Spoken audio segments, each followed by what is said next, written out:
एक धनवान सेठ की कहानी। एक गांव में एक बहुत बड़ा धनवान व्यक्ति रहता था। लोग उसे सेठ धनीराम कहते थे।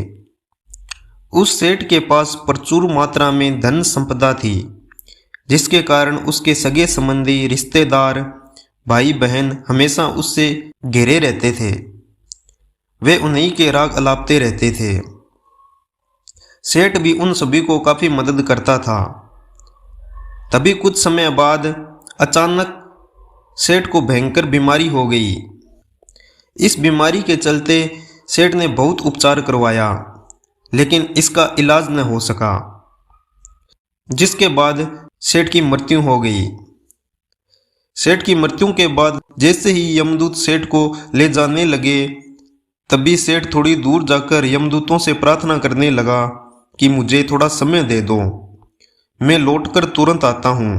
यमदूतों ने उसकी बात मानी और उसे अनुमति दे दी।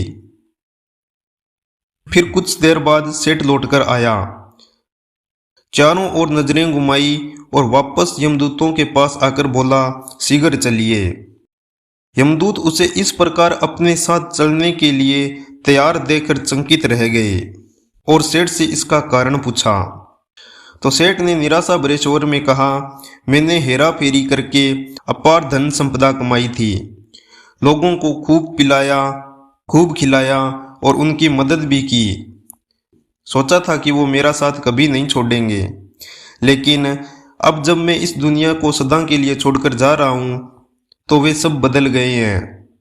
मेरे लिए दुख होने की बजाय ये सभी मेरी संपत्ति को बांटने की योजना बनाने लगे हैं। किसी को मेरे लिए जरा सा भी अफसोस नहीं है। जिसके बाद सेठ की बात सुनकर यमदूत बोले, इस संसार में प्राणी अकेला ही आता है और अकेला ही जाता है। इंसान जो भी अच्छा या बुरा कर्म करता है, उसका परिणाम स्वयं ही भुगतना पड़ता है।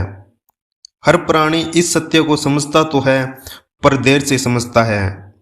इसी के साथ यमराज उस सेठ को ले जाते हैं।